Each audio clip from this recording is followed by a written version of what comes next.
Kerala BJP చీఫ్గా మాజీ కేంద్ర మంత్రి రాజీవ్ చంద్రశేఖర్ నియామకం కానున్నారు. తిరువనంతపురంలో తాజాగా జరిగిన బీజేపీ కోర్ కమిటీ సమావేశంలో రాజీవ్ అధ్యక్ష పదవికి నామినేషన్ దాఖలు చేయగా ఆయన నియామకానికి ఆమోదం తెలిపినట్టు సన్నిహిత వర్గాలు తెలిపాయి.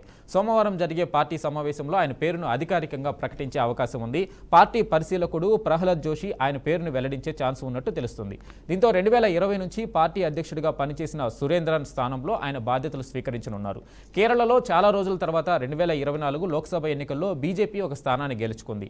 దీంతో అప్పటి నుంచి రాష్ట్రంలో తన ఉనికిని చాటుకోవడానికి తీవ్రంగా ప్రయత్నిస్తుంది. వచ్చే ఏడాది జరగనున్న అసెంబ్లీ ఎన్నికల్లో మెజారిటీ సీట్లు సాధించాలనే పట్టుదలతో ఉంది. ఈ నేపథ్యంలోనే వ్యూహాత్మకంగా రాజీవ్ చంద్రశేఖర్కు పార్టీ పగ్గాలు అప్పగిస్తుందని పలువురు భావిస్తున్నారు.